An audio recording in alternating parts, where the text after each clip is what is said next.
in yourself so that you can have the success in your life that you exhibit right now?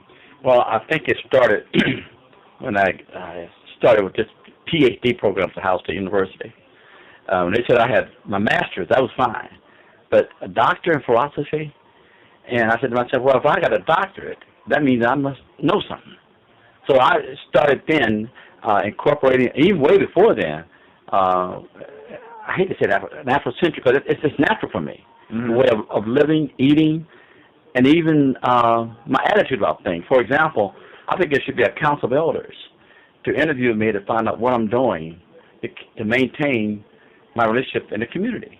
But instead, I got to go to classes with somebody I don't know and prove my point, pay them $250 to get all these credit hours, which is crazy for me.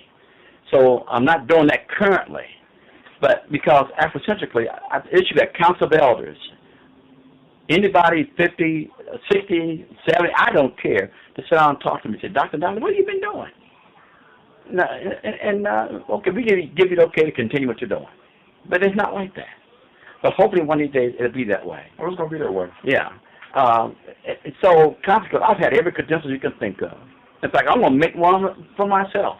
That's the key. The one I'm talking about now is, what does it really mean to be an elder? Not an older. It's a big difference. All right, hold on. You mentioned elder and older. For yes. people that's just now tuning in and it's going to be listening, because this is going to be on my site for a while, could you define or talk about the difference between an older and an elder? All right. Dr. Anthony Menza, years ago, look up some of his research and on this naming, a cosmetical, of how a name should be named, to the cosmos. He did some extensive research.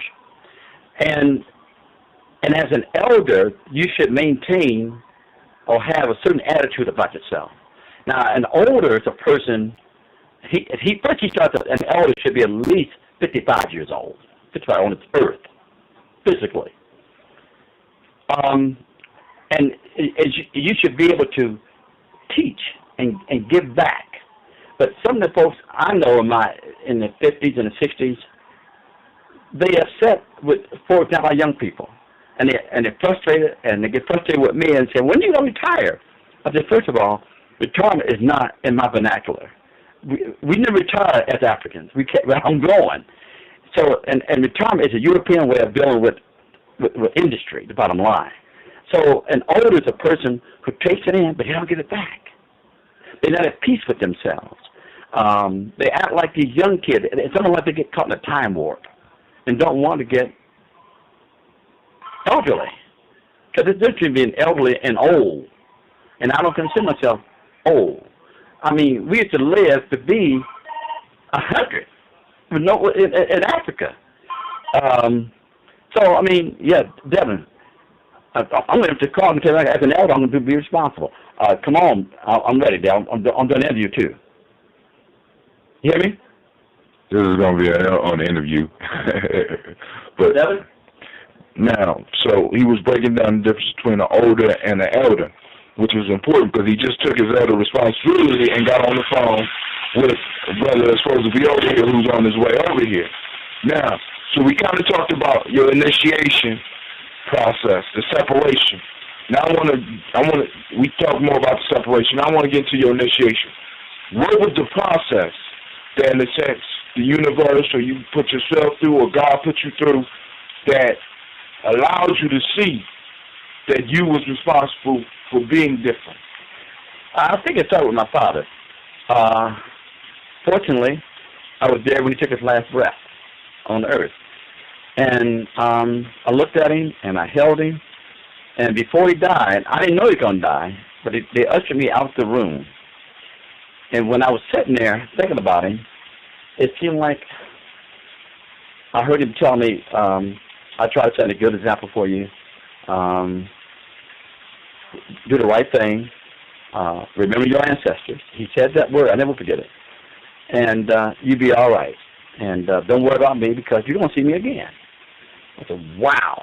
And I was sitting there thinking, and pretty soon I got real cold. Then a lady come out, a nurse, a little old nurse, told me my father. I said, I know, he died. And it just felt like his breath went straight through me. And it was so crazy because afterwards I started crying. I couldn't stop. And my uncle came. And my uncle, all these guys used to work at Timken Roller Bearings and places like that. He was real cold. But when I asked for a hug, I didn't have to ask for it. He hugged me. I said, okay, it's going to work. And I need to be able to do what my father did. My father used to coach Little League baseball, and everybody knew him. He used to drive a school bus. And one time I remember him picking up a kid coming, bus got him to get off the bus. But he did, because this boy had crutches, and carried him and put him on the bus. I never forget that. And the parent wrote to the College Board of Education and told him, yada, yada, yada, and he got a little thing, recognizing the good deed that he did. And then he worked at one of the hardest places I ever know of, was Timken Roller Bearing. Yeah. And he got an award for working for 11 years in a row without being late or absent. I mean, when they say we're lazy people, we're not lazy by any means. You know, we built this country. We know that. But my father, just by example, and unfortunately, a lot of our young kids don't have fathers. That's the reason why I strive so hard and understand that. It's hard not to have a role model. I mean, it's not my cliche, but I think that a kid today without a father is like an explorer without a compass. You know, they're searching for something. The bottom line, they're born with a purpose. They don't know what it is. It's up to the elders to bring it out. Bottom line. I think this guy by the name of Gahil Gabron, with his book called The Prophet, is on the right step. When he said that our kids don't belong to us. They just merely pass through us. And it's our job to lead them in the right direction, so forth. And another quote I like is the fact that ships are nice, you know, to look at in the harbor. That's not what ships are made for. They're meant to sail. You know, this sort of thing. So all those teachings and all those things that kind of got in me. And I don't always get all my reports in for somebody else, but I get reports in for me, like I need to be. And I feel so good knowing that I'm not working for, quote, the man anymore. So indirectly, I'm working in this institution, but I'm doing it on my own standards now, not theirs. And that makes me feel real good. This Simba project has really stirred me up, and I'm real protective of it. Some people want to come to Simba, but I either ignored them or told them no, one way or the other, because I don't want to sabotage. The devil's always did, and I know the saboteurs. So, and I've been around a long time to know that. So I'm saying that as an elder, it's my responsibility to know who I am so I can help other people chart where they're supposed to be going. I love the idea. I'm really excited to go back to Simba this year because last year all the boys helped me out. My neighbor, dad, all whacked up. But now I feel like it never happened. Okay, once you get out there, be trying to... No, I ain't doing that. I know better than that, so I'm thinking about the elders. Now, the older would do it. Now, well, before I go into that, for those of you that's been following the journey, y'all know I've been putting a story called The Baba on. This is one of the models for the Baba, you know, so, you know, just a shameless plug. I got the original Baba. I'm sitting up here interviewing him, and now we're going to move to the last step, reintroduction. How did you, after you went through your separation, and you said you noticed it during college, and your initiation with your father passing, how did you reintroduce yourself to the world as a new person, as a new being? Because that's what the whole self-mastery process is about, rites of passage is about. When you come back, you don't come back the same. No. How did you reintroduce yourself? Well, the first thing that comes to my mind is actually sitting down with somebody that actually saw me working with some young man at this church. His name was Pastor Harvey Stevens.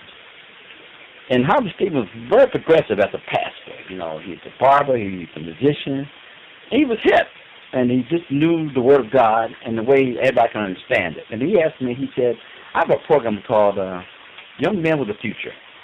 He said, I like how you make them believe in themselves. So consequently, we started talking about this camp. And that's how the Simba program got started. It feels good to be on the initial stages of how this program actually works. Because then I met some real elders, some guys who've been through some stuff, some Vietnam vets, some guys who've been over to Ghana and live in the lived there for a while, and been to Africa. And unfortunately, I've never gone yet, but maybe it's not my time yet. But when I go, because I think I want some land, and I might be in a position to do that pretty soon. Right now, I'm not. But the point is that when I went to Simba, we went to up in Northern California with Malidoma Somé. And Malidoma Somé, you know, he's written extensively. One of his books he wrote was Water and Spirit. Of Water and the Spirit. And when I read about his journey and what we need to put in rites of passage, activities and things of this nature, it just turned me around completely. Up in the mountains, all the activities we do are centered around making these boys be the best they can be. One thing I got from that was we talked about the principles of Nguzo Saba, what that means. We talked about the relationship that the elements have. That's why we name our tribe after the elements. We need to show that the relationship that we have with everything, even our African brothers, our Native American brothers, our Puerto Rican brothers, our Mexican brothers, we all are people of color. And one thing about rites of passage, it's a nice internal way of dealing with racism, sexism, adultery, all that stuff like this, because when you really incorporate rites of passage programming, you know who you really are. You can't let nobody convince you you're any different. And you'll never let an atrocity like the Ma'afa happen again. Jewish religion, they always say it all the time. Those kids know the Quran backwards. And they'll say, that will never happen again. And that's what we got to do. And as elders, we got to say, we got to quit complaining and do something about it. We had the experience. I get so tired of going into Kroger's or someplace I think got my age, and they say, man, when are you going to retire? I said, well, I don't know. I just leave it alone. I don't feel like going into dialogue with them. But it makes me feel good to be 70 years old and seeing some men younger than I am, all decrepit, you know, misuse drugs and alcohol when they were kids. I'm not saying that it's not bad to take a nip every now and then. But some people just make that their life, you know. And you can abuse anything. It's just like I even try to purposely lose weight so I can eat when I want to eat. I start eating after a certain hour at night, eating more fresh fruits and vegetables, things that people have told me about. In other words, elders sometimes, or olders, don't want to hear advice from nobody else. But I take it. I mean, I started eating quiche when it wasn't popular. You know, they said quiche not for men and all that stuff like this. But I would say that physically, emotionally, spiritually, and financially, you can't forget that. I'm working on taking care of myself, and on all those domains, I'm hitting on pretty good right now. Okay. Well, this has been Tim, and this is Barbara Dodley, Dr. Dodley. I'd like to thank you for listening, and make sure you tune in for the next Geometry Talks. Oh, by the way, I never said quiche was just for women, because I never heard that one. But, you know, I want to thank you, and, you know, the people that's listening, that will be listening, thank you. So take the advice, get the wisdom. Now you got his story. The question I have for you is that I consistently ask on my blog and I consistently ask in our workshops is, what is your story? Because the most important part about when you start writing a story is that you get to decide the end. So with that, I say peace. I say Ashe.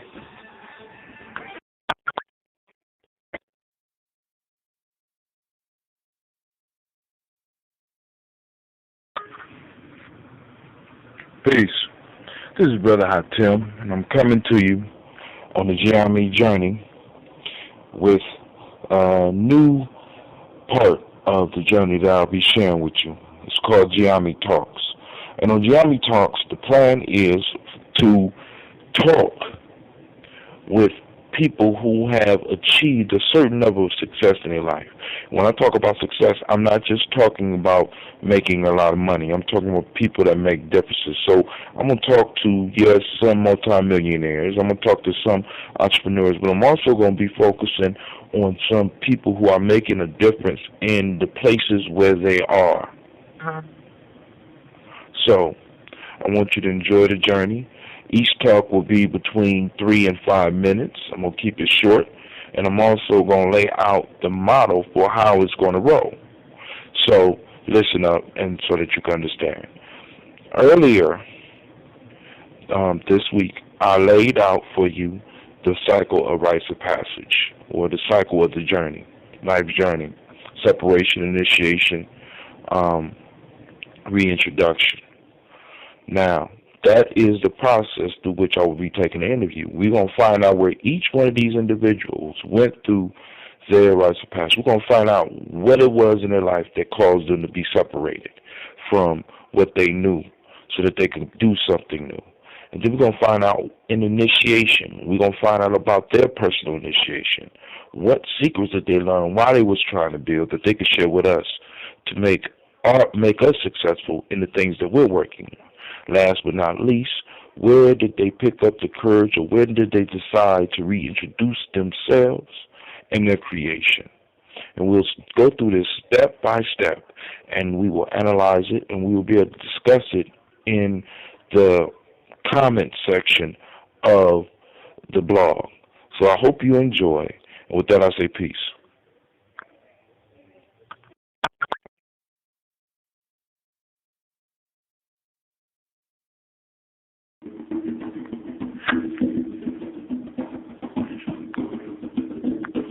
Brother Hatim, we at the beginning of December circle count. We got the drums playing, as you can hear them coming over, so we get a little bit closer, get some of the music.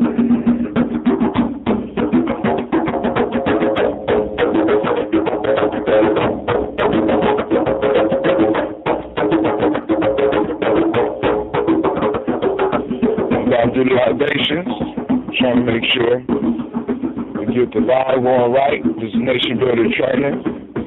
So I'll be checking back in with you every few seconds.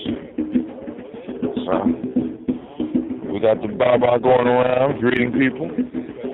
Got some new Nation Builders. Got a few interviews that'll be coming to you. So stay tuned to Gianni Journey as we journey through this December experience. Peace.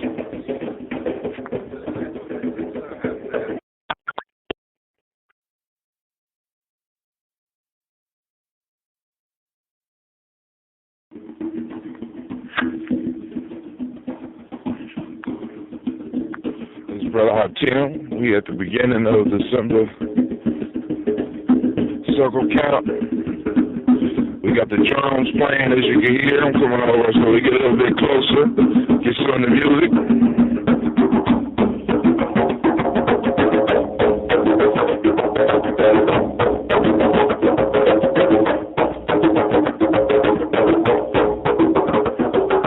I'm about to do the libations, trying to make sure get the live on right. This is Nation Builder Training. So I'll be checking back in with you every few seconds. So we got the Baba going around greeting people. Got some new Nation Builders. Got a few interviews that'll be coming to you. So stay tuned to Gianni Journey as we journey through this December experience. Peace.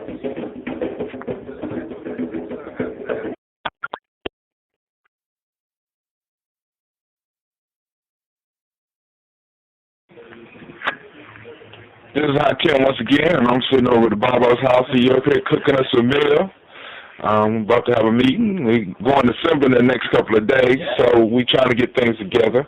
But I wanted to interview him on Gianni Talks so that, we could see, we could hear his story, because y'all know how I stress the importance of a story. So I ain't going to interrupt his cooking. You keep on moving, because the mic is good. But basically, with Gianni Talks, I should have talked with you before I started taping. What I do is I talk about individuals' lives in the steps of rites of passage, and we try to make it between 5 and 10 minutes. I know you in your 70s. You go as long as you want. I hear what you're saying. Right. Right. Okay. So the first question I usually ask is, when did you mature to a point where you started separating yourself so that you can have the success in your life that you exhibit right now? Well, I think it started when I started with this PhD program at Ohio State University. When they said I had my master's, that was fine. But a doctor in philosophy, and I said to myself, well, if I got a doctorate, that means I must know something. So I started then incorporating, even way before then, I hate to say that, an Afrocentric, because it's just natural for me. The way of living, eating, and even my attitude about things. For example, I think there should be a council of elders to interview me to find out what I'm doing to maintain my relationship in the community. But instead, I got to go to classes with somebody I don't know and prove my point, pay them $250 to get all these credit hours, which is crazy for me. So I'm not doing that currently. But because Afrocentrically, it should be a council of elders. Anybody 50, 60, 70, I don't care, to sit down and talk to me and say, Dr. Dollar, what have you been doing? Okay, we give you the okay to continue what you're doing. But it's not like that. But hopefully one of these days it'll be that way. Oh, it's going to be that way. Yeah.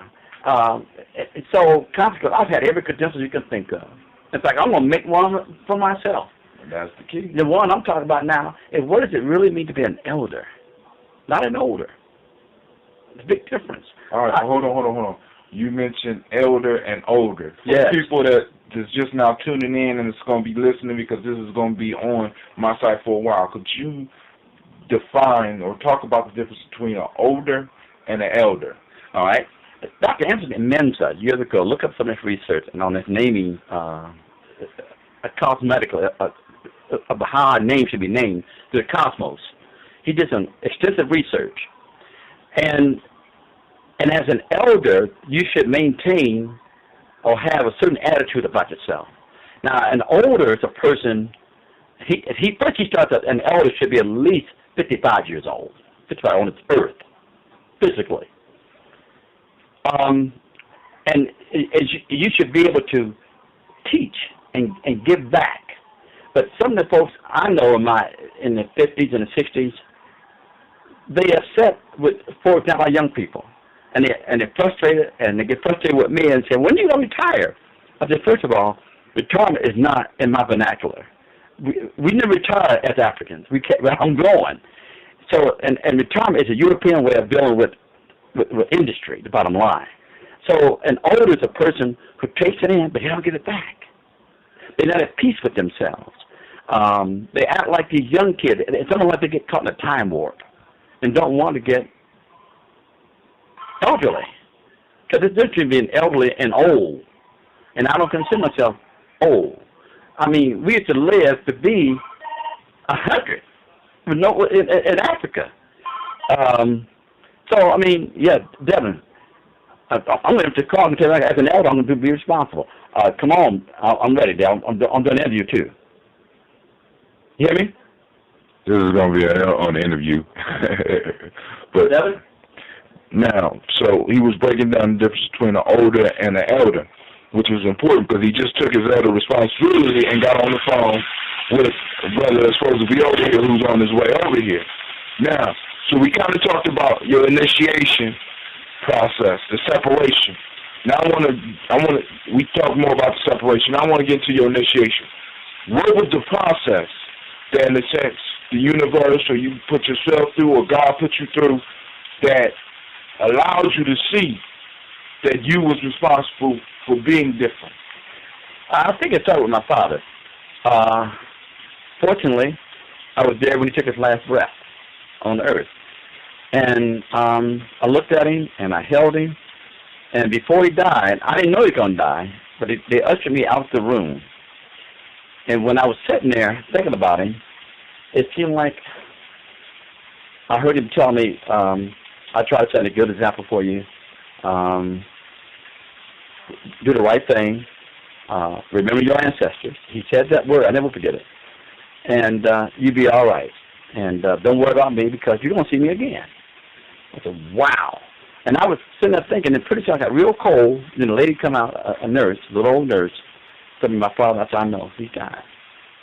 And it just felt like his breath went right straight through me. And it was so crazy because afterwards I started crying. I couldn't stop. And my uncle came. And my uncle, all these guys used to work at Timken Roller Bearings and places like that. He was real cold. But when I asked for a hug, I didn't have to ask for it. He hugged me. And I said, okay, it's going to work. And I need to be able to do what my father did. My father used to coach Little League baseball, and everybody knew him. He used to drive a school bus. And one time I remember him picking up a kid coming. Bus guy won't get off the bus, but he did because this boy had crutches and carried him and put him on the bus. Mm-hmm. I never forget that. And the parent wrote to the College Board of Education and told him yada yada yada, and he got a little thing, recognizing the good deed that he did. And then he worked at one of the hardest places I ever know of, was Timken Roller Bearing. Yeah. And he got an award for working for 11 years in a row without being late or absent. Mm. I mean, when they say we're lazy people, we're not lazy by any means. You know, we built this country. We know that. But my father, just by example, and unfortunately, a lot of young kids don't have fathers. That's the reason why I strive so hard and understand that. It's hard not to have a role model. I mean, it's not my cliche, but I think that a kid today without a father is like an explorer without a compass. Mm. You know, they're searching for something. The bottom line, they're born with a purpose. They don't know what it is. It's up to the elders that bring it out. Bottom line. I think this guy by the name of Gahil Gabron, with his book called The Prophet, was on the right step. When he said that our kids don't belong to us. They just merely pass through us. And it's our job to lead them in the right direction, so forth. And another quote I like is the fact that ships are nice, you know, to look at in the harbor. That's not what ships are made for. They're meant to sail. Mm. You know, this sort of thing. So all those teachings and all those things that kind of got in me. And I don't always get all my reports in for somebody else, but I get reports in for me, like I need to be. And I feel so good knowing that I'm not working for, quote, the man anymore. So indirectly, I'm working in this institution, but I'm doing it on my own standards now, not theirs. Right. And that makes me feel real good. This Simba project has really stirred me up, and I'm real protective of it.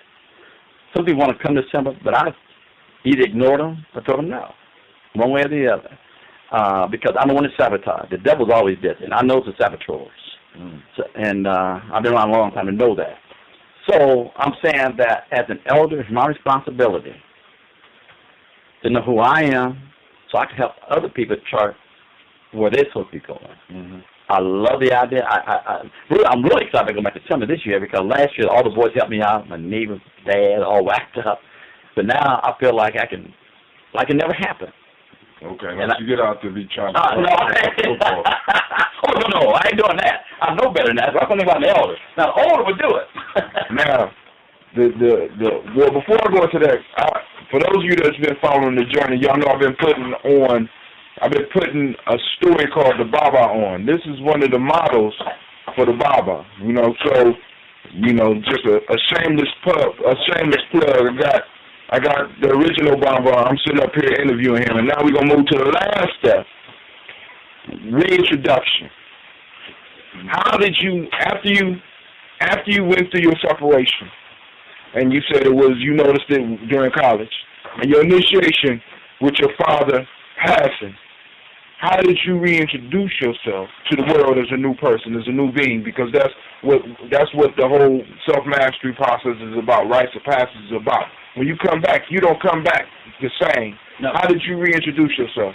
Well, the first thing that comes to my mind is actually sitting down with somebody that actually saw me working with some young man at this church. His name was Pastor Harvey Stevens.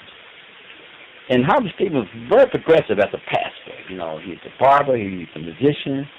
He was hip, and he just knew the Word of God and the way everybody can understand it. And he asked me, he said, I have a program called Young Men with a Future. He said, I like how you make them believe in themselves. So consequently, we started talking about this camp. And that's how the Timber program got started. It feels good to be on the initial stages of how this program actually works. Because then I met some real elders, some guys that have been through some stuff, some Vietnam vets, some guys that have been over to Ghana and lived there for a while, and been to Africa. And unfortunately, I've never gone yet, but maybe it's not my time yet. But when I go, because I think I want some land, and I might be in a position to do that pretty soon. Right now, I'm not. But the point is that when I went to Simba, we went to up in Northern California with Malidoma Somé. And Malidoma Somé, you know, he's written extensively. One of the books he wrote was Water and spirit. Of water and the spirit.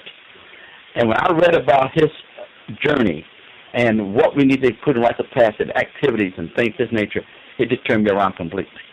Up in the mountains, all the activities we do are centered around making these boys be the best they can be. One thing I got from that was we talked about the principles of Nagusa Saba, what that means. We talked about the relationship that the elements have. That's why we name our tribe after the elements. We need to show that the relationship that we have with everything, even our African brothers, our Native American brothers, our Puerto Rican brothers, our Mexican brothers, we all are people of color. And one thing about rites of passage, it's a nice internal way of dealing with racism, sexism, adultery, all that stuff like this, because when you really incorporate rites of passage programming, you know who you really are. You can't let nobody convince you you're any different. And you'll never let an atrocity like the Ma'afa happen again. Jewish religion, they always say it all the time. Those kids know the Quran backwards. And they'll say, it will never happen again. And that's what we got to do. And as elders, we got to say, we got to quit complaining and do something about it. We had the experience. I get so tired of going into Kroger's or someplace like a guy my age and they say, hey, when are you going to retire? I said, well, I don't know. I just leave it alone. I don't feel like going into dialogue with them. But it makes me feel good to be 70 years old and seeing some men younger than I am, all decrepit, misused drugs and alcohol when they were kids. I'm not saying that it's not bad to take a nip every now and then. But some people just make that their life, and you can abuse anything. It's just like I even try to purposely lose weight so I can eat when I want to eat. I start eating after a certain hour at night, eating more fresh fruits and vegetables, things that people have told me about. In other words, elders sometimes, or olders, don't want to hear advice from nobody else. But I take it.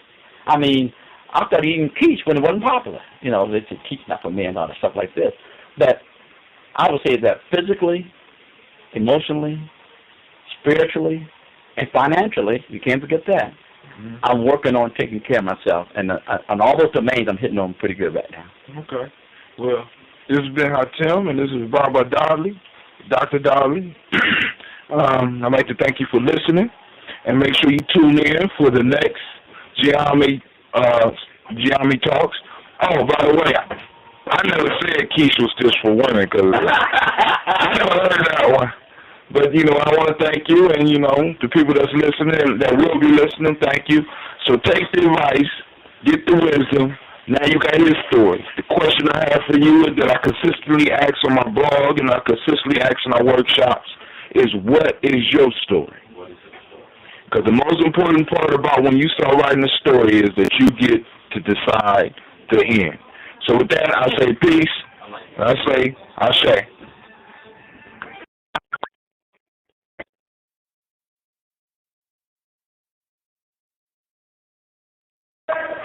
All that you feel good about. This is us. This is your brother. Now, back in the this story not perfect. We are. We cut it. It's going to be good, too. The farmers, the civil program back there, Gabriel around the elders, the long daddy back there, God opens the door. Go up there to me, morning stuff, and Brother Cedric, the Douglas. In other words, we're going to show you what a real man or what real men are all about. Now, what we do? What's the name of it? December 1st, join us. From the dining room. I or what a real man is. I guarantee you. All right? Now, we'll go back to the meeting. I think you're going to enjoy the meal, have fun, and we're going to start off tomorrow with a good day and all that kind of stuff. Now, I'm going to do Mr. Girl.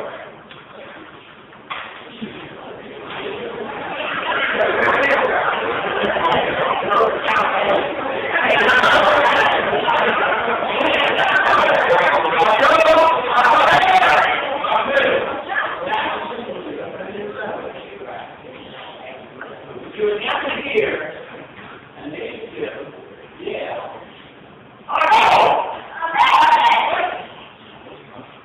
What does that mean? One person is gone.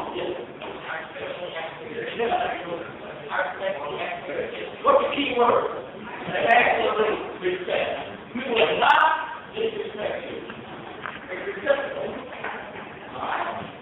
a good time here. We're going to learn. And I don't want to live no more because you got to eat. You could be a monster man anyway. All right? Have a good time.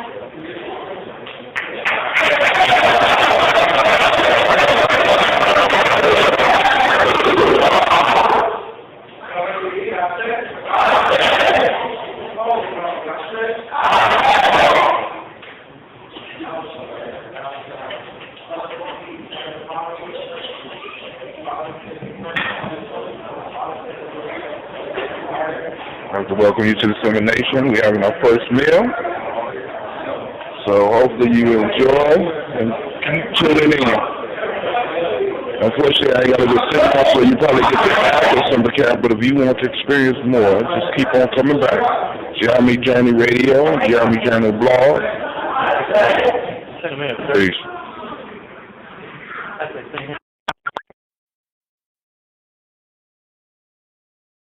Hi, I'm Jay Farner, CEO of Quicken Loans and Rocket Mortgage. During the challenging times we're all experiencing, our top priority is the health and safety of the communities we serve. And while it's true that things are changing rapidly every day, one thing that'll never change is our commitment to giving you the best mortgage experience. At Rocket Mortgage, our guiding philosophy of every client, every time, no exceptions, no excuses, exists for times like right now. We understand that hardships may arise, and we're prepared to help. If you currently work with us and need assistance with your mortgage, contact us 24/7 at rocketmortgage.com. As we all think about ways to save money, let me remind you that mortgage rates are near historic lows. If you think right now is the right time to refinance your mortgage, our home loan experts are available to help you 24 hours a day, 7 days a week at rocketmortgage.com. Call for cost information and conditions. Equal housing lender. Licensed in all 50 states. NMLSconsumeraccess.org, number 3030. Each of us has a purpose. We are destined to do something meaningful, not only to support our loved ones, but to positively impact our communities throughout the country. What do you think a private Christian education looks like? Grand Canyon University offers over 175 high-quality online programs across 9 colleges. Find your purpose at Grand Canyon University. Visit gcu.edu.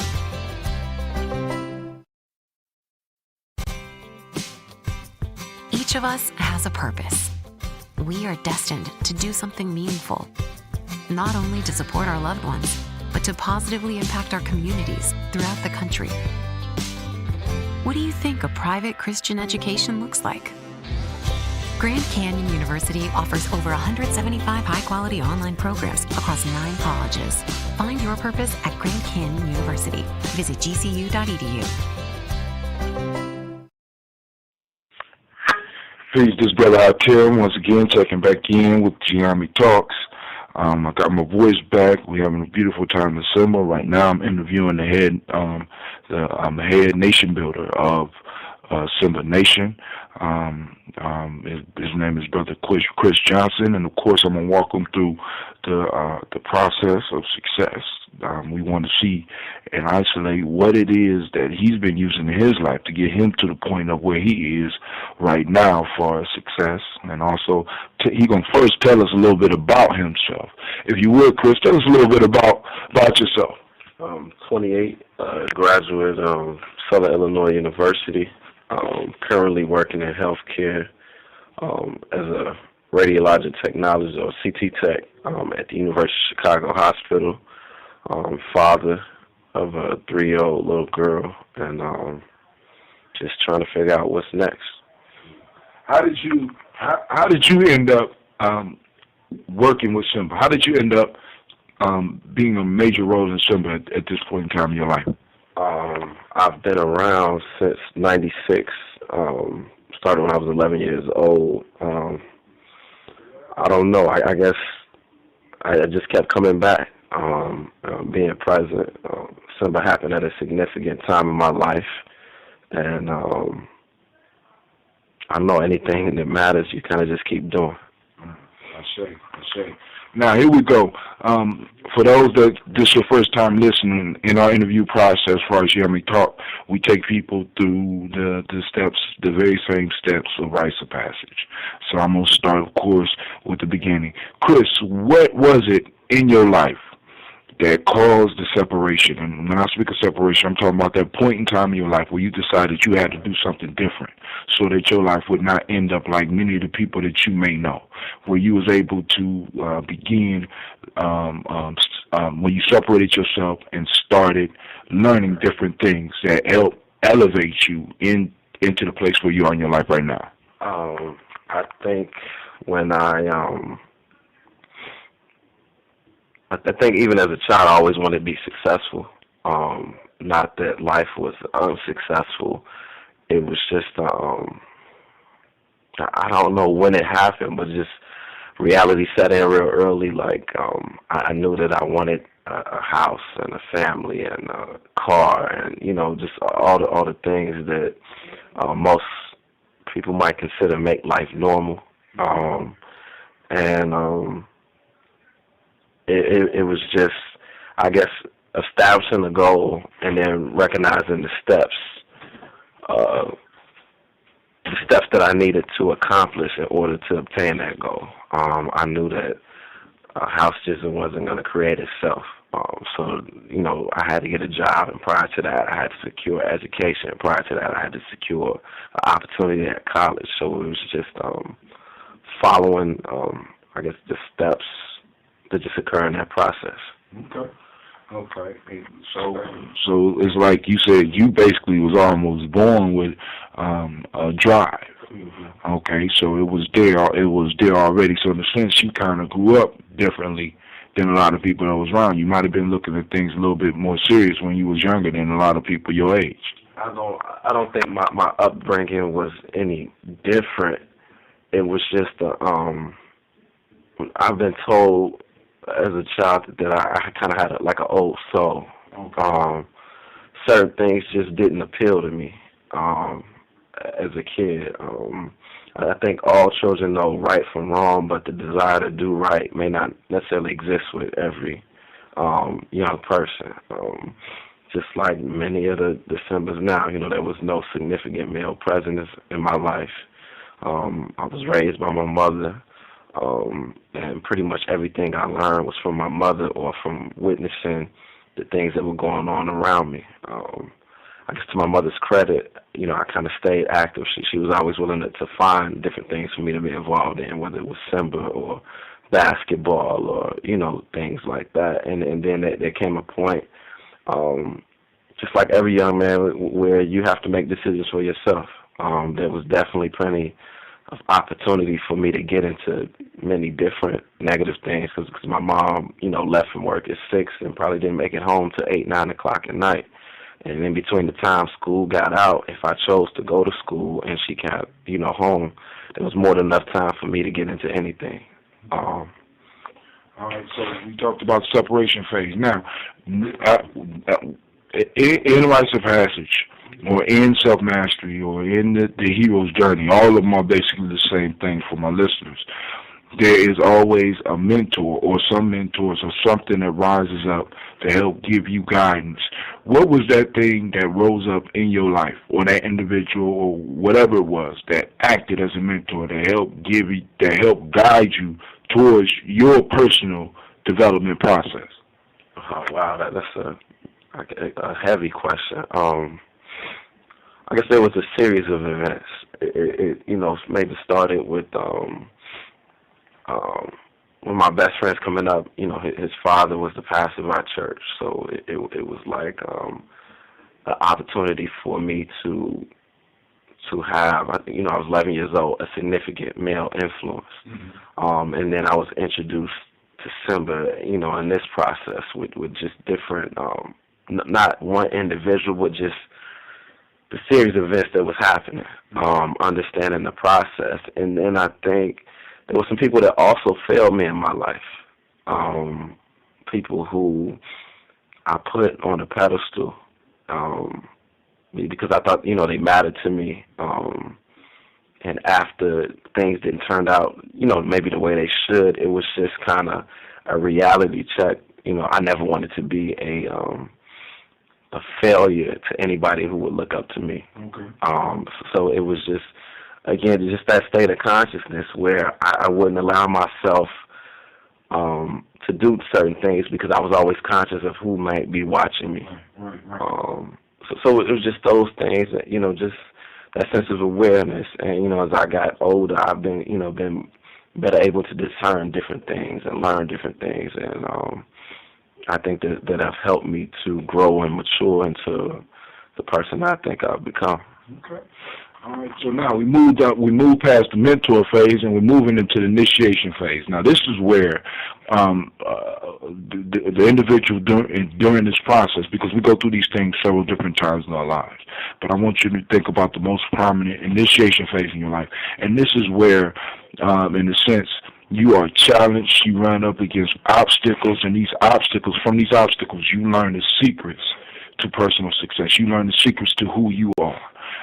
Can you share with us what some of those, or what one of those occasions was, or however you want to cover it?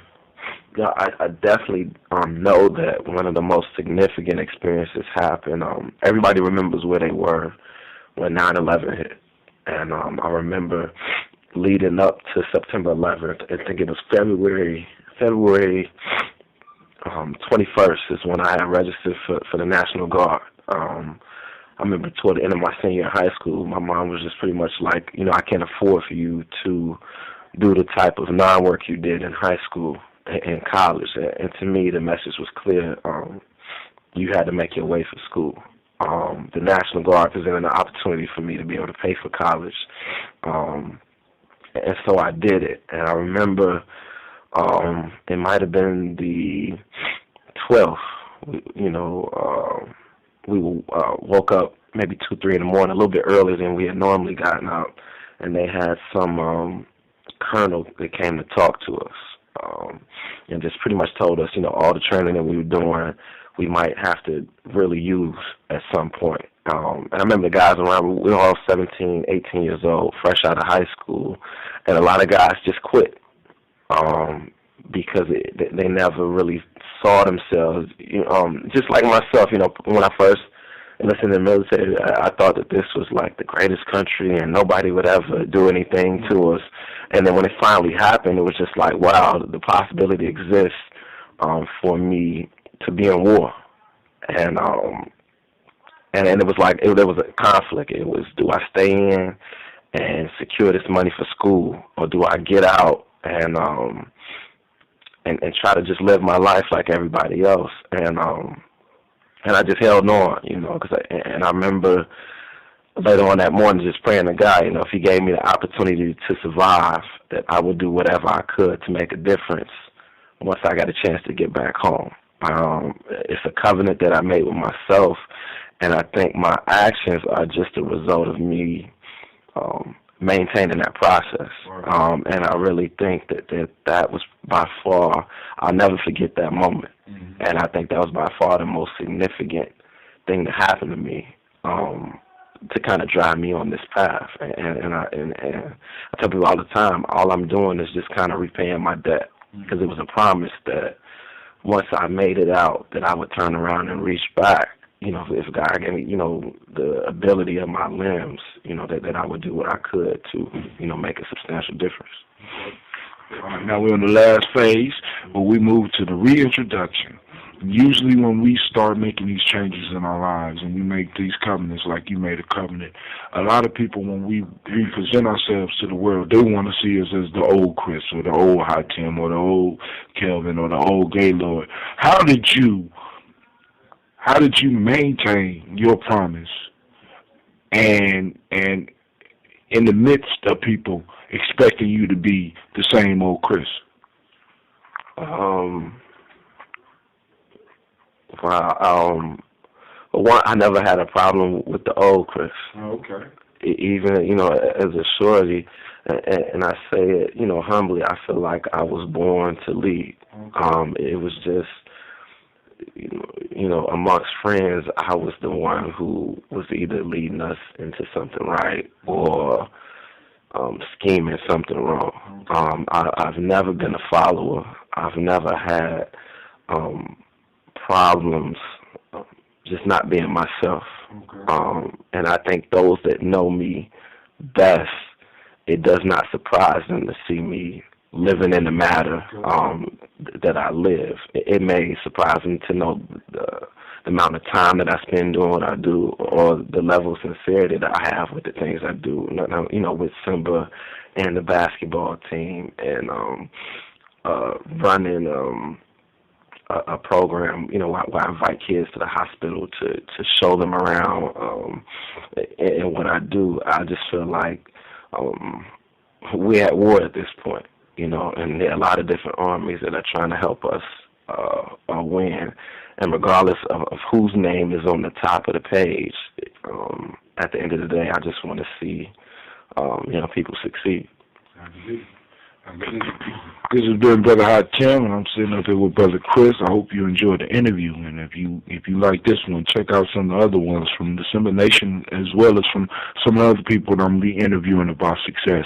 And once again, I want to say, you know, in telling our stories, what we do, we empower ourselves. One of the elders shared with us, he said, those that don't know their history set themselves up for abuse. So I'm challenging you to look into your personal history so that you know your story, so that you will stop being abused. And we like to thank Chris, and with that I say peace.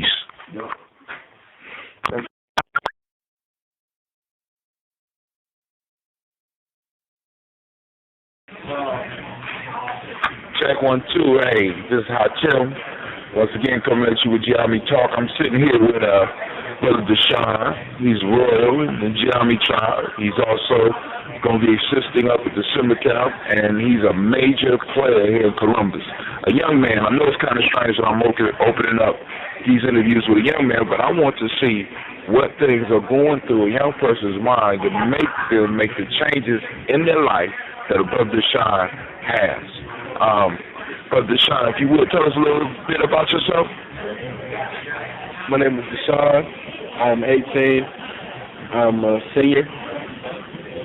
I go to Columbus Public Schools and live in an urban neighborhood.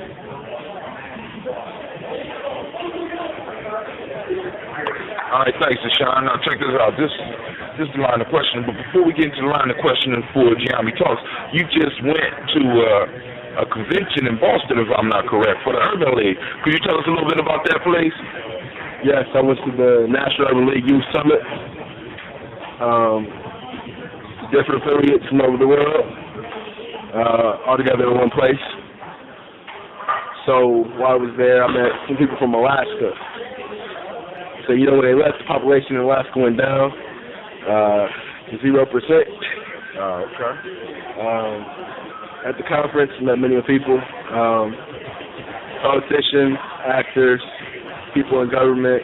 Met the first black governor who has been re-elected twice, the governor of Boston.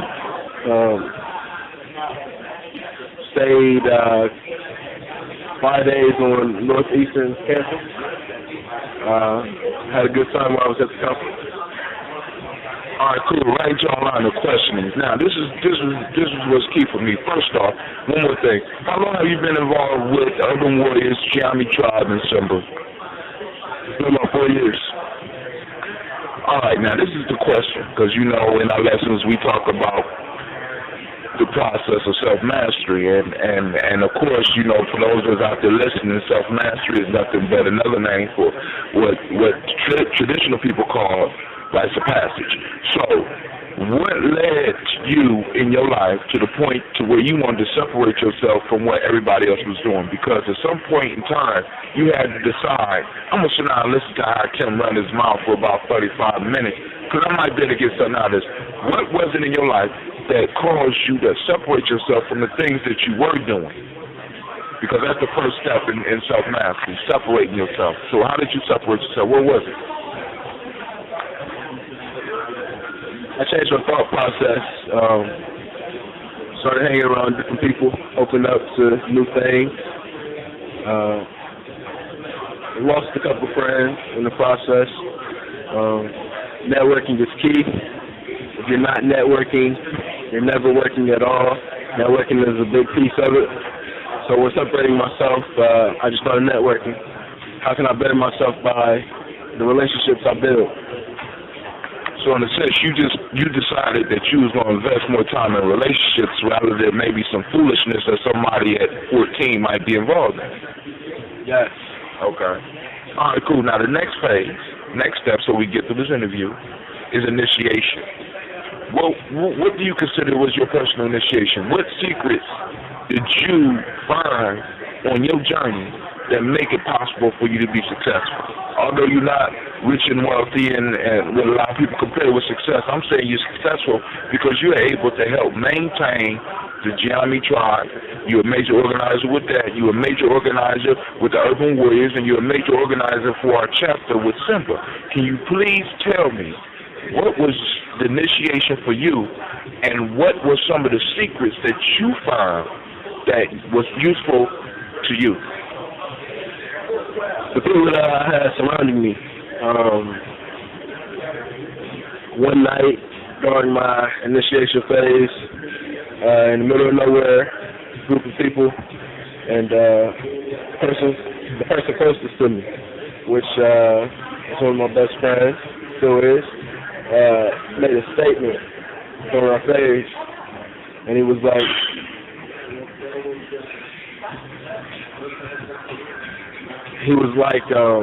I need someone that's going to be here and build with me. I need someone that's going to be right here. Are you that one? And I said yes. So during that phase, I just thought, am I the one? Am I the one that can do certain things? I'm the one that I can build with other people. All right, last phase, and then we're done with the interview because I know you're kind of nervous, but you're doing real good. You know, if y'all listening, Deshaun has made a lot of growth because at one point in time, I wouldn't even be able to get him to do this. He's snatching the mic out of my hand right now, and he's doing his thing. But now let's get to the reintroduction phase. Now, you've been through your separation. You said that you started, your separation was being able to come out of your shell and start networking more. You said, you made a very powerful statement. You said, if you're not networking, you're not working. That's hot. I'm going to steal that. That'll be a blog real soon. And then you said in your initiation phase was a friend, a close friend to you, asking you or saying to you that he needed something and you became that need. Now, the reintroduction. All the work you've been doing, what are your plans as far as introducing what you are doing, your success? What is your plans for introducing this to the world?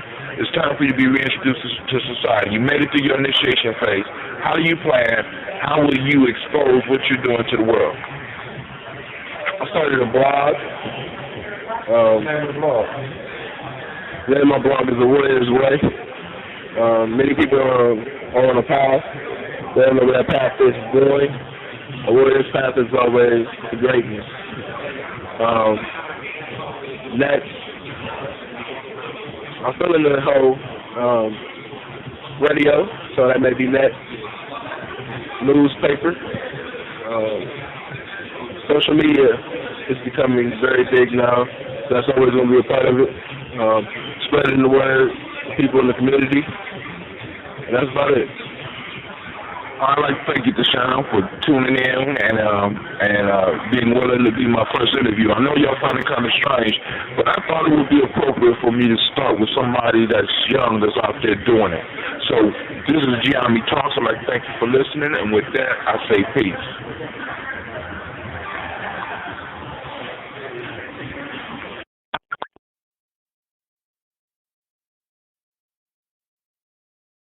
The overwhelming anxiety and stress caused by debt is real, but you don't have to go through it alone. Freedom Debt Solutions is here to help. With more than 400 debt experts standing by, Freedom Debt Solutions could help you get rid of expensive debt with one low, affordable monthly program payment. If you have $10,000 or more in credit card or personal loan debt, find out how you can talk to a Freedom Debt Solutions expert today. Go to freedomdebtsolutions.com/help. That's freedomdebtsolutions.com/help.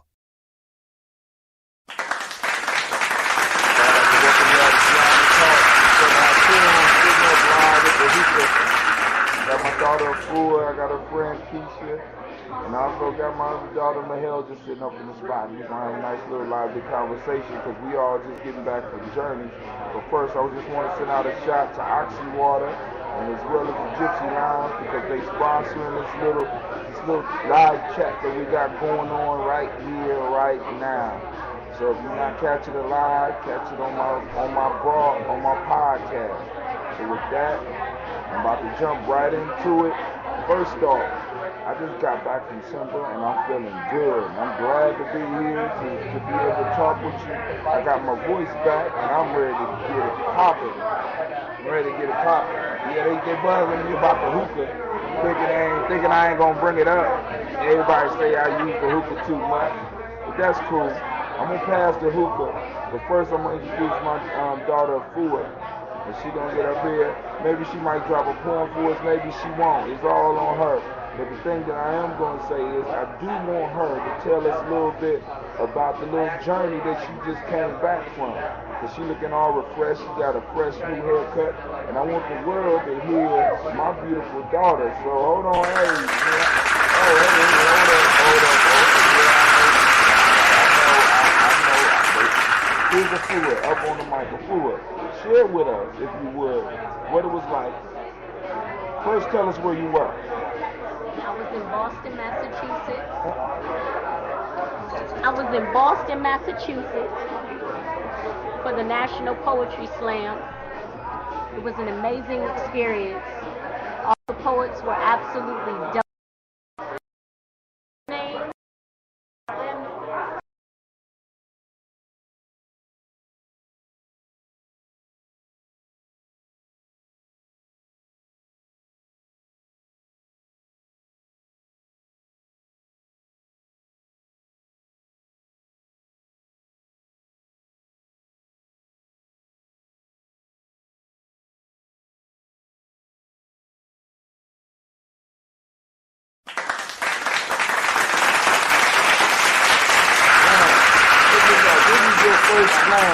How did you get into writing poetry and performing poetry?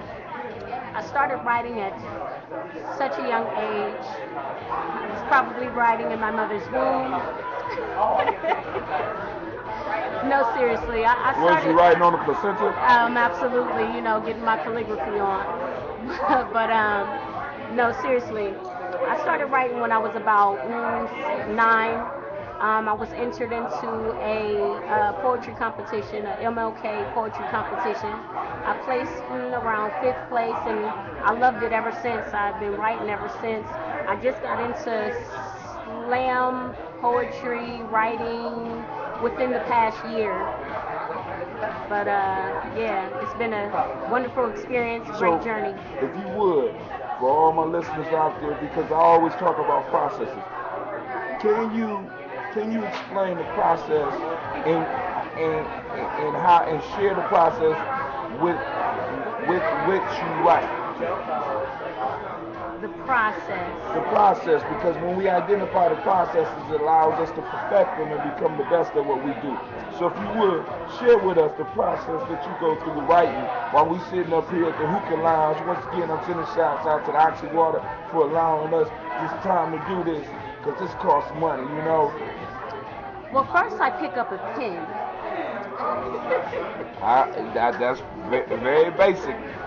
Very basic. The crowd goes wild on that one.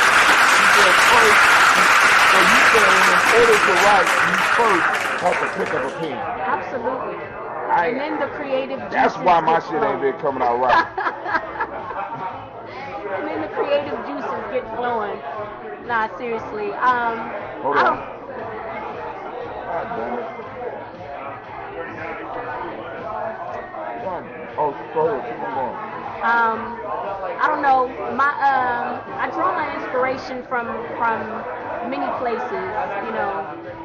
Usually when I'm out, I'll just think of something and write it down, or I have to, record it before I forget it or whatever. Right now, I'm working on a timepiece. It's going to feature the Indian Wars, Black Wall Street, Rosewood, all kind of massacres. I know it sounds pretty sad, but I'm pretty confident in it. I really don't know how to explain the process of my poetry. It just comes to me, you know. Okay. Now I'm just gonna challenge you with this, baby. Understand your process. It makes it a lot smoother. Make you a much better writer. You know what I'm saying? Because I'm just regretting that I had to go to Simba. I got to go to Simba. That's my calling. And I can't make it to those slams. I'm not a slammer myself, but I'm a writer. Would you share a piece with us?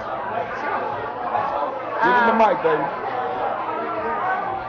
It's somewhere on this damn computer. Find the mic.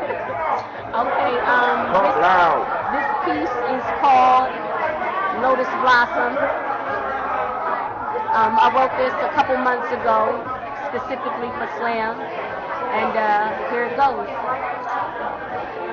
I am a flower child, native to the swamp, a goddess blossoming with the virtues of my eyes, a lotus lily surrounded by gutter rot. I am an angelic queen, thing I am not, but frogs still seem to think that I am just a breeding spot for the mating calls of trots producing lots of tadpole bots. I mean, I do tread beautifully on rods and muddy waterbed pillow tops, but I am a flower child, only native to the swamp. With ripples of toxic waste pumped day to day, she's shooting up 12-gauge rock. She's the rose that grows in between the lines of the dope dealer's crack pot. Cock, bang goes the generational chains of strange fruit pods, growing right beside broken tree limbs, forgetting disgraceful plots. An awful shame rains misery on osmosis membrane tracks, like the blood memories of the name games being filtered through old wine sacks. Tarred, maimed, feathered, and cracked when Toby jacked Uncle Tom's whip. Crack that whip, crack, crack. Choke cherry trees engraved in grandfather's backs, so that life can be the joke laid to a pimped out track while Uncle Sam trades tit for tat. Knick-knack, paddywhack, breaking off a big black snap-snap like hat stacks and Cadillacs, but he don't love them hoes. Barbie's gotta pay off Pinocchio's nose while Martians invade hip-hop, rock and roll. Blasphemous on the microphone to the tone of suicide doors, beating my eardrums. Bleeding red rum, there's a planet recalling AWOL drones. E.T. phone home, you're getting out of control like Alice and Mad Hatter froze. As above, so below, down the rabbit hole we go, blinding the windows of our souls. Like statues of lime frozen in time, our hearts have been turned to stone, covering painful cries of longing eyes, because every star in the sky wants to glow. So we dance to the beat of the Pied Piper's melody, falling for what we've been told, that our worth compares to riches and gold while sliding down silver poles. Flower children of the swamp, reclaim your souls. There's something I want you to know. Your history's the fight in your left and your right, because lilies are destined to grow. With roots submerged under extreme circumstances, we stand toe-to-toe, like Ali and Joe against the ropes. Rumble, young hope, rumble. Flowers, done. Flipping the mental shot. There's a song. Now we're going to take a commercial break. And then when I come back, I'm going to talk with Keisha. And then I'm going to probably get my heels up on here before we run out of time, so we can see what's popping off. You know, I'm over here at Gypsy Lounge on High Street in Columbus, Ohio. If you can't get with us live, get with us virtually. You hear us live out here on a Wednesday night. I didn't expect as many people to be here, but I like the noise. So hopefully you can hear what we're talking about. And if not, I get them back. So here's a commercial break. And with that I say, we shall return. Oh, we are back. We are back live and direct. Once again, let's get outside. Oxy water, be looking out through it. Take a sip of air every time you drink some oxy water. It's good for life. It oxygenates your body. And I'm sipping on some right now. But yo, next to the mic. But hold on, before I leave, my daughter here, Afua, I need to first send out shots to her team. What is the name of your team, baby? No Vernacular Word Slam Team out of Columbus, Ohio. We are located in Bexley, Ohio, at the Drexel Theater Cafe every Monday night, free Mondays. They love free. Look, they ain't stop clapping. They ain't, oh my God. You miss this food and motherfuckers just, I I love. That's what I love. But yo, next coming up to the mic, we're gonna have a little sister Keisha come up. Keisha, come up here and tell us a little bit about yourself. Come on. What's up, listeners? My name is Keisha, and I am 1/6 of the No Vernacular Slam team, maybe 1/5. I don't remember all of the members. But yes, it is true. We did just get back from Boston, Massachusetts from the National Poetry Slam competition. We met an Australian up there with some weird teeth. He was cool.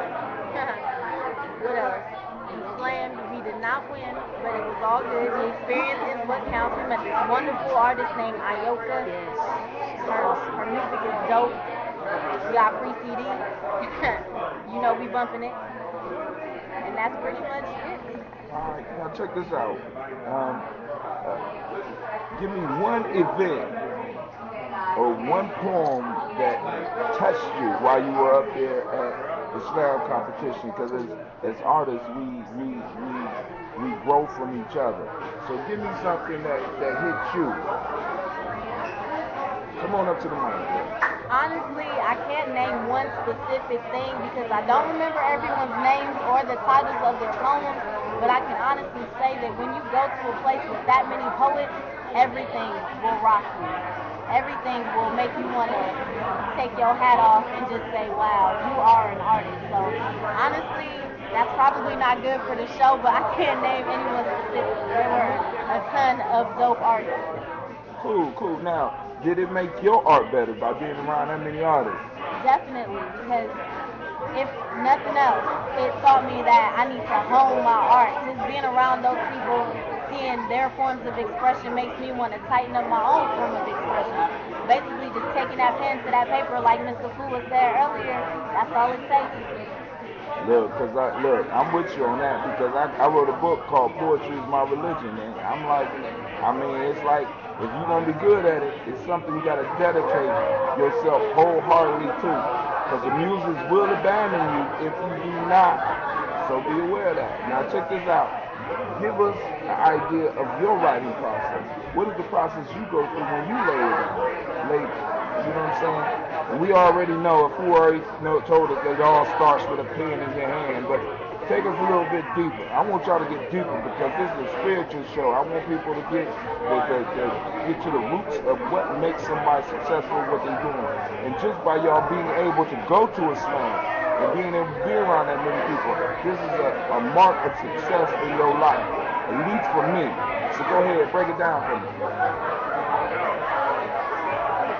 I think it all starts for me with something resting on my heart. Anything. Even if it's, oh my God, I went to wherever and got a horrible sandwich. That lady did not like me. I feel like she might have spit in my sandwich. I'm going to write a poem about that if I want to, if I feel that strongly. The best poems to me are, the subject of them is something that you feel that strongly about. And then you just elaborate on that feeling. You just take whatever you're thinking and eloquently form that into something that other people can relate to. Because at the end of the day, I think the best poems are not only relatable, but they have a strong emotion behind them.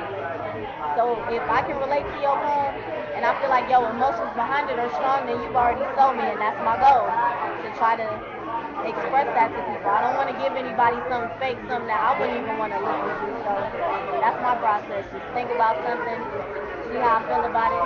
If I feel strongly enough to write about it, then it's worth hearing.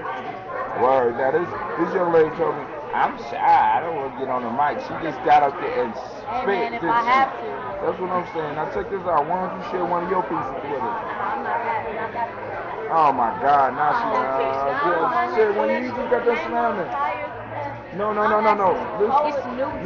Listen. You got people out here that never heard your piece. 2, your stuff never get old and tired unless you feel it's old and tired. And you should always practice your stuff. This is an opportunity. I'm gonna put this on my blog. You're gonna have people listening. You never know who's listening. Who your poem might touch. Check this out. Short story. I used to put poetry on my voicemail, and one day a woman called my voicemail. She called my phone accidentally, and she listened to the poem, and left me a voice message. And the voice message was something like this. She said, I don't know who you are, but I want to thank you for that poem. Because when I picked up the phone to dial, I was calling someone to let them know that I was about to commit suicide. And when I heard your poem about suicide, I decided to live. Now, I'm saying you never know how your work is going to affect somebody else. So, save somebody's life. Drop a piece. That was good, wasn't it, artist? Yeah, give it up. That was good. That was a good.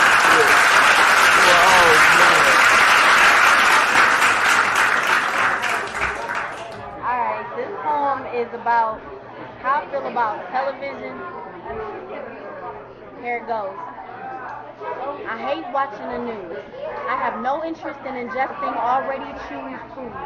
Actual facts filtered down to completely irrelevant acts so whack pop culture needs to fall back ASAP.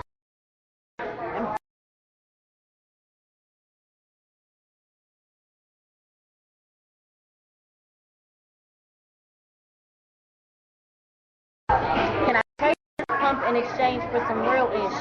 Because when the powers that be decide what we see, it seems. Useful information is on a need-to-know basis. But congratulations to Prince William and his new wife, Kate. Thanks so much for the extensive coverage. And that poor Amy Winehouse, we got word same day, but we're still too late. You should have just said yes to rehab, babe. But wait, across the pond on our side of the world, the 10 o'clock broadcast can now be heard. Our top story of the evening brings us to the corner of James in Maine, where the illumination of streetlights was closely followed by a senseless crime that left one man dead and a woman towing the line. Police say the assailant is still unknown. But in other news, Japan has developed technology that allows beagles to glow. My brain slows. The anchor woman's voice fades. So let me get this straight. You mean to tell me that when gunshots go pop pop on hot blocks, everything stays the same? No one will even bother to ask those people's names. The only remnants of a life sight extinguished by a white hot shot of pain. That 15-second bright spotlight. Is that fame? Who's to blame? When our soldiers die each day on foreign soil so far away, I complain when their forgotten faces are blurred in our glazed over gazes. Cause television's tunnel vision got us living in the matrix. Jaded, that's a mere understatement. It is 11 o'clock. Do you know where your children are? Do you know where your children are?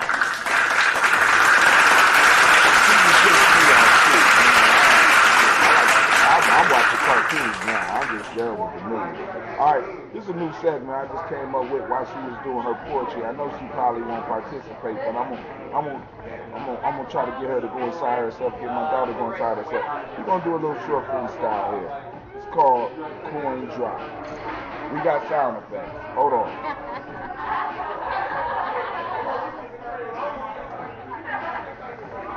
We got sound effects. We're gonna keep it popping. Coin drops. Life stops. Senseless violence around us. And better yet, senseless politicians argue about senseless shit. People dying every day. And these motherfuckers can't get it together to help us find jobs. Hell, I might as well join the mob. Matter of fact, it'd probably be easy. Jail time. Shit. At least I get 3 meals and a cot. Out here on the streets, shit is hot. Look, coin drop. Somebody else's time.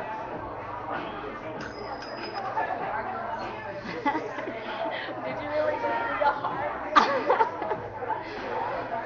I am my brother's keeper. But my brother never keeps me. Why can't we see the senseless coin drop? Coin drop. Your girl. I don't know.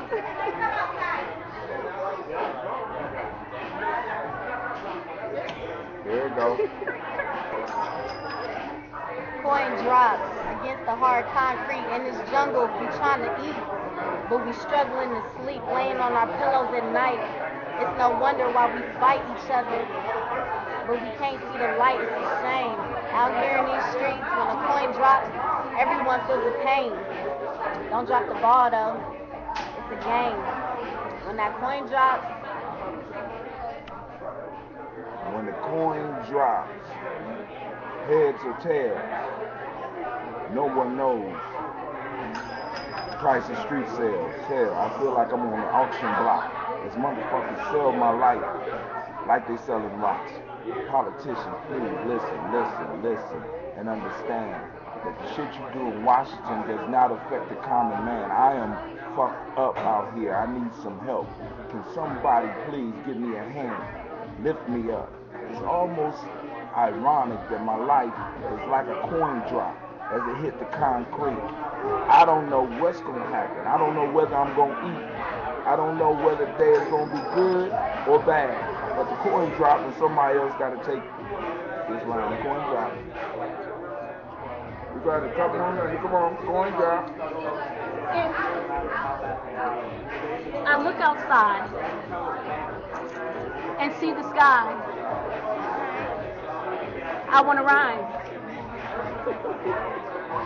Because when I see the sky, I see shades of blue and green and aqua maroon and trees so beautifully lit in shades of green. It's amazing to me how nature is so beautiful and how we take her for granted. She's crying. She's wanting to hear that coin drop. Coin drop, coin drop. Who's next?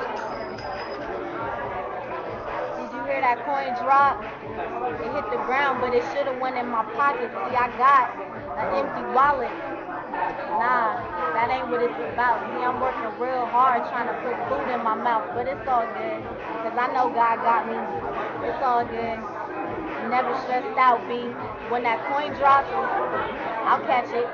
See, when that coin drops, you better watch it, because I'm going to make it disappear just like a magic trick. See, that money is an illusion. I don't know why you fooling with it. It's all good, though. When that coin drops, it's going to be up in the spot. Let that coin drop. Go ahead. Coin is dropping, and I'd like to thank the No Vernacular Slam team. Remember, they got free shows. Oh, coin is kind of slow. There you go. The coin dropped. Our coal is getting changed, so you know we're gonna smoke some more. We're gonna enjoy our night. We're gonna continue on. But yo, before we get off the air, I'm gonna have my little goddaughter come over here. Come over here, my hell. Bring your wild ass over here. Come here.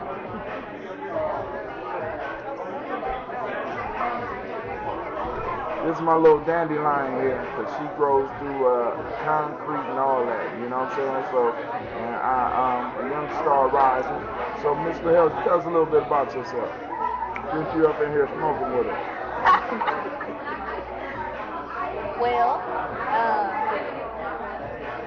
I don't know. There's nothing much to me. I'm simple. So you've been living all these years and you ain't got nothing to talk about? Not really. You got something on your mind. So just say hello to the crowd. Hello, crowd. All the crowd says hello back. They say hello back.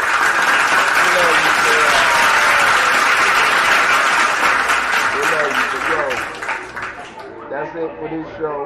You know, I hope you enjoyed the live little broadcast. You know, I'm gonna try to do more of these every time I'm up in the hookah.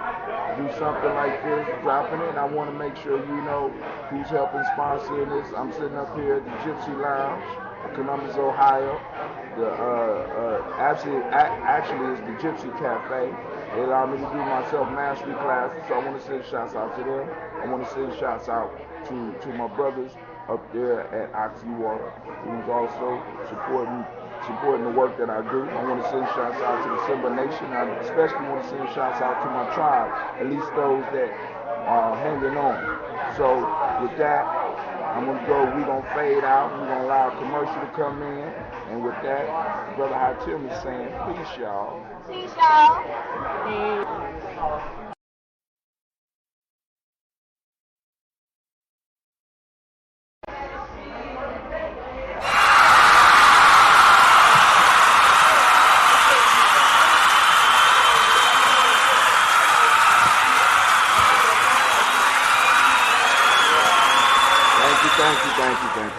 Listen.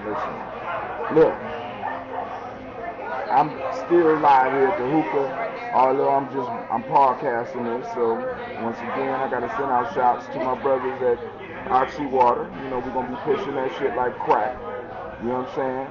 It oxygenates your body. It's real good for you. I'd like to welcome you to Gianni Talks.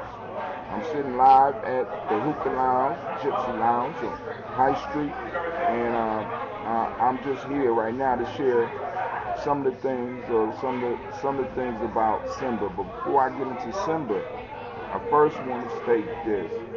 Right now, a lot of my blogs and things, I'm gonna still be doing them, but I'm trying to do a lot of things. So what I'm gonna be doing for the next few months is experimenting with this radio thing. So I would love your support. I would love for you to want to come and give comments on the radio. You'll find it on my blog.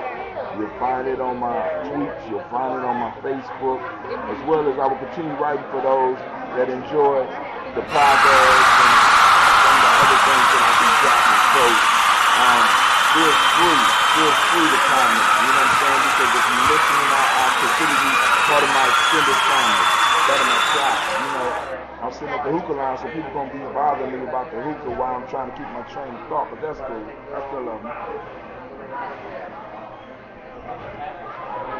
So here we go. Simba.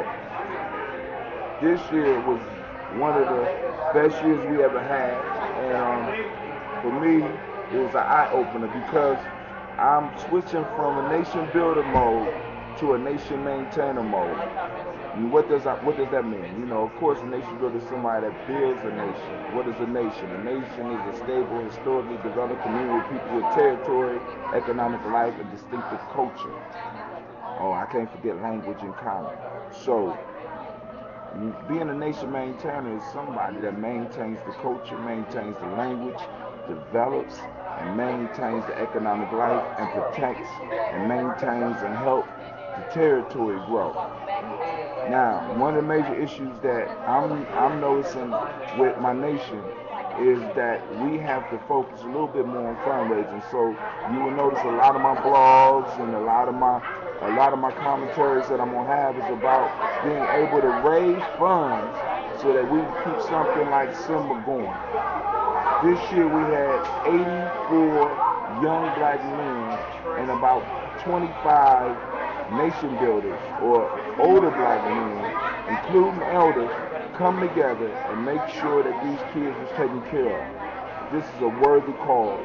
This is a worthy cause, and just to see some of the breakthroughs that we make is incredible. I'm getting responses and feedback from parents, and they're loving the experience that their children went through, and they're noticing some changes. So we have to make sure that we're able to maintain something like this. The Pain Fire this year was incredible. For those that don't know, the Pain Fire is one of the sacred rituals that we have at Simba Camp, where people come around and share their pain with the nation and cast it into the fire and let it burn and rise up to the sky. And the Creator, of course, is listening to our prayers because we're doing it with intent and we're using the power of ritual to help us with that. We get libations every day. The kids got to experience canoeing. They got to experience high ropes and low ropes. They got to interact with grown men that actually show them love. And for some of these young men, these are the only father figures that they have. And for me, there's no more worthy of call. So please, those of you that are listening, go to my Crowd Ride site. You can find it on my Twitter. You can find it on this page. If it's not on any of my pages, hit me up and I will direct you. You take as little as $10. Whatever you can donate. If you want to give it to me in pennies, I will count it out and I will send it in myself, because I believe every little bit helps. We got until next year to raise enough money, because my goal for next year is to take 20 young men from Columbus and I at least want to take 4 to 5 nation builders and not have to worry about them being paid through necessarily the nation. I want the Gianni chapter to handle that, the Gianni tribe to be able to do that for my fundraising efforts. Other things that we have in the works. Of course, I've been talking to some of y'all writing about camping trips. We're gonna be doing like a little local camping trip so that we can keep the Simba spirit alive. We're going to be meeting on a monthly basis with these young people and keep the work going. I'm also going to be working over at the Millennium School, putting together an after-school program where we're going to keep young people engaged, because if we don't get out and save and maintain, as I say, the community, who will? We have to reinstill the tradition of mastery, the tradition of taking having mentors for young people and building something, not just physically, but spiritually inside the people that we work with. If we don't take responsibility for that, who will? One of the most touching points of Simba for me this year was the last day that I was there. I had to break down and cry because I was leaving. And my biggest issue of leaving Simba, or a situation similar to Simba, because thanks to my elders, sending shots out to Gaylord Thomas, the Baba, and Elder Sanders, Elder Cedric Sanders, I'm able to travel the country and share my insight in a lot of different situations. And my biggest problem is in leaving these situations that I'm put in around young people that are active, around young people that are constructive, is that I have to come back to a regular world. And what I mean by a regular world, I mean a world that is based on mediocrity. Because in these situations, you can see the young people as well as the older people moving towards a sense of excellence. But when we come back to society, we get dulled. We become dull, and we get satisfied with what is. And rather than fight, we could be lulled into a deep sleep that allows us to sit still while the whole world moves past us, flies right by us, and change. And we don't make any change. We don't strive. We wait for Simba or another situation where we come together as a nation. I'm trying to make that nation life my regular life. I'm trying to make it so that I can support my family, and I got a place that I can make sure that my son go to when he get older. He has a place to go to. He actually crossed this year. I was so proud of him. I don't know what to do. And I got generations and generations of people. I just had a podcast with one of my daughters, and I've never been able to get her son up there, and I'm gonna work on getting him up there for next year. So I would just encourage everybody out there listening to go on and help Simba raise this money. Go on and help us get our own Simba land so we can have year-round camps from different areas. Now, the chapters that we had participating this year included DeKalb, we had Rockford, Illinois, we had Chicago, we had Muskegon, we had some representatives from Detroit. We also had someone come from LA, so it's a possibility that we may be getting an LA chapter going real soon. And if you are in a city where you want something like Simba that works with black young men, you can look up Simba on SimbaNation.com and get information about what we're doing. And you can start a chapter. We'll come out there and we'll help you. Hell, I'll send you some books for free that'll help you build if you're serious about it, if you got the serious intent. Nation builders, I hope you are working on your craft while you have this free time, because the real walk of Simba does not happen at Simba camp. The real walk happens in 355 days that we are away from Simba. You become a Simba, young Simbas and nation builders. You become a Simba by the work that you do outside of Simba camp. Because it's easy to be a Simba, it's easy to be a nation builder when you're surrounded by it. The real work, the real challenge is doing it in the real world. So with that, I'm gonna end, because I'm up on my little pedestal now. I don't want to hold y'all for too much longer. So with that, I'm gonna say peace. I appreciate that. We're gonna take a moment for a commercial break, but before I go, because after commercial break, we done. But before I go, I want to send a shout out once again to Gypsy Lounge, where I do a lot of my blog writing, a lot of my thinking, and I meet with my team, as well as do my self-mastery classes. For those that's interested in that, feel free to hit me up. And I also want to send shouts out to my big brother, who is the CFO of Oxywater, who in a sense is helping me along this journey. So I want to say, if you see Oxy Water, pick it up because you are supporting grassroots organization when you do this.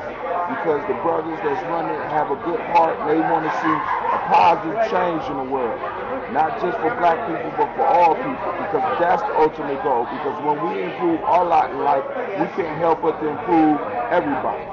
When the tide rises, all the ships rise. So we want to be the tide that's rising, and all the boats that's on there will rise with us. So with that, I'm saying peace.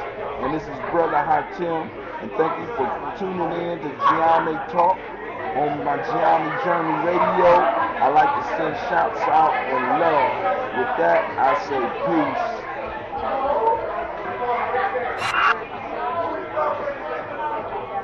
Women, but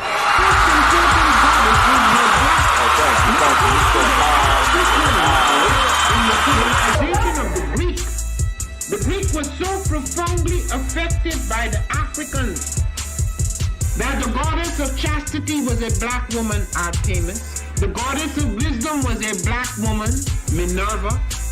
The goddess of beauty was a black woman, Diana. And many of their great mythological figures which were critical to the vision of history, the history of the Greeks in the Odyssey. The woman who draws, who has the power to draw Odysseus and all his crew into her, is Circe, who is represented as a black woman with African features on the Greek vases.